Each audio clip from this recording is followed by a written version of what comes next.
Eric Lanlard is a master patissier who is changing the face of baking in the UK. His wedding cakes are world-renowned, and he has a list of celebrity clients that include pop royalty, film royalty, and actual royalty. Eric's been passionate about pastries and baking since his childhood in Brittany, a passion he shares with the godfather of French patisserie, Antonin Carême. I am determined to find out who Carême really was and how he's changed the face of patisserie. Eric's retracing the world's first celebrity chef's incredible journey that started on the streets of revolutionary Paris when Carême was a homeless orphan and took him round Europe, cooking for czars, princes, generals and emperors. Carême will create a cuisine who will go on to rule the world.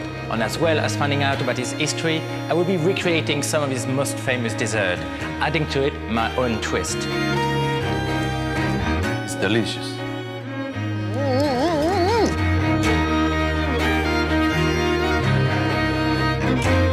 Carême gave to us the third course, the meaning of a dessert in a restaurant. He would not sleep, he would think about it every night. I like this kind of cooking. This is the kind of recipe I like. This is like U2 playing at your birthday party.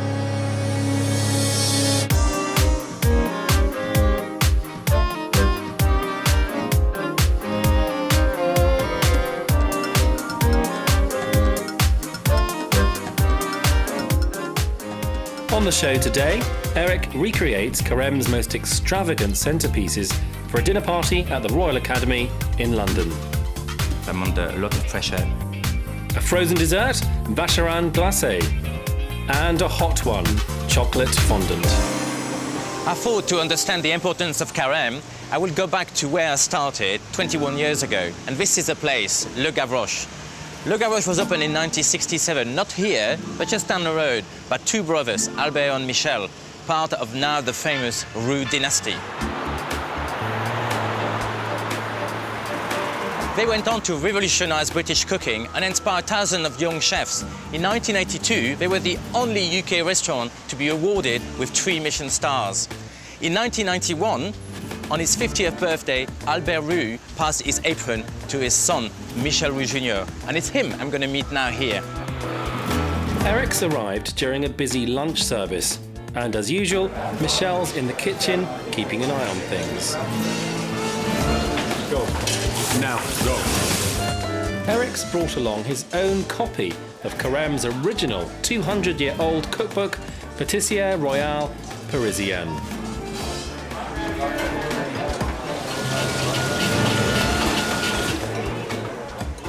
Michel, how are you? Bonjour, Eric. Ça va? Ça va, ça va. Vous aussi? I'm fine. It's great to have you here. No, great to see you. I haven't been here for a long time. As I need to make a booking. So, Michel, I'm a bit on a mission. I bought this book a long time ago when I just came out from my apprenticeship. It was an opportunity. It's by Antonin Carême. But now I really want to find out what it's all about, on how much Carême inspired the industry. Carême gave to us really the third course, the meaning of a dessert in a restaurant. And he really did bring this to the fore. He was an expert at not only making and creating desserts, but also an artist. So he had the flavour, but he also had that wonderful artistic view to make desserts look beautiful. Michel and Eric are going to choose a recipe to cook this afternoon. The pièces montées are just unbelievable. I mean, that creations. I mean, I want to do something like that. I'm not going to do it today with you, okay? I know you're far too busy, and I think I will be kicked out of the kitchen very easily by your chefs. But I mean, I've seen some of your desserts, and they are in similar fashion. You have the reputation of making these lovely pièces montées and these beautiful architecturally visual dishes. So I'm sure you must be inspired from this. Every street in Paris has its own little pastry shop that makes choux pastry and meringues and puff pastry. Yeah. And without knowing it, you know, you have learnt all these recipes that come back to Carême. To him, yeah. And that was 200. I mean, that book is 200 years old. I mean, 1815, and another one who was really fascinated Carême was soufflés, and I think that's something I would like to do here. Right, so that's the one. I think that's the one. Let's go in the kitchen. Eric's cooking for the Roux dynasty with one of Carême's signature dishes. the apple souffle. The caramel souffle is it's really just pure apple, so I jazzed it up a little bit. I thought we'll add a bit of Calvados. And as I'm from Brittany and I'm a great fan of salted butter caramel, we're going to do a little salted butter caramel sauce to go in the center. It sounds delicious. It sounds like the dessert that I would put on my menu. And I'll tell you what, Eric, if it's good enough, I'll put it on special tonight for Really? audience. Wow, well, I would definitely been very honoured on that. Yeah, just no pressure from you, really. First core and chop the apples and add some sugar. It smells beautiful. I mean, that must be muscovado sugar. Yeah, it is, yeah. Add cinnamon, vanilla pods, and give it a good mix. Okay, and that go right in the oven. So the next thing is we're going to prepare the sauce. Lovely. So I got some cream here. It's single cream. Add a vanilla pod. I love salted butter caramel. It's one of my favourites. Bring the cream to a boiling point. Will you make me a nice little dry caramel? Gently on the heat with Dry caramel? Yes. But Yes, chef. You got chefs coming here to train from all over the world. Young chefs come here and they want to learn the classics and appreciate French fine dining. You know, my father, my uncle started this off, and that was to teach youngsters. Never hide the recipes. Show them your recipes. Encourage them to become great chefs. Mix cream and the caramel together. Wow. I like to see the little grains of the vanilla. I think it adds to visually and the flavour, I think. And people know you're using the real stuff, not some absolutely. horrible Real. essence. That's already good enough to eat or to drink. Add the salted butter. All of that. All of that is 300 grams there. Oh, I like this kind of cooking. This is the kind of recipe I like. Heavenly, gorgeous. I could drink that through a straw. To a straw, yeah. When the apples are soft, pulp and sieve them into a puree. Then separate some eggs.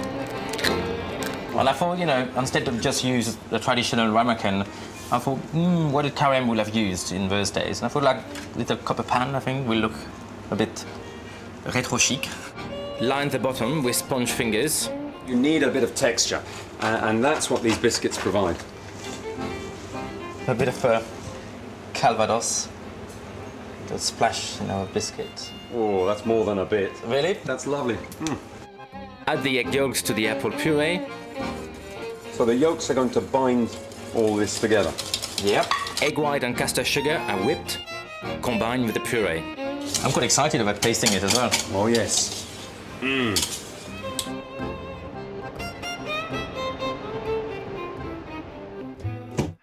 Whilst the soufflés rise in the oven, the staff prepare the restaurant for dinner service. For Eric's soufflé to get on the menu tonight, it's going to have to be good. Yeah, and they smell nice. It smells gorgeous.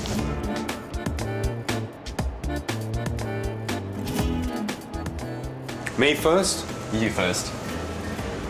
Yeah.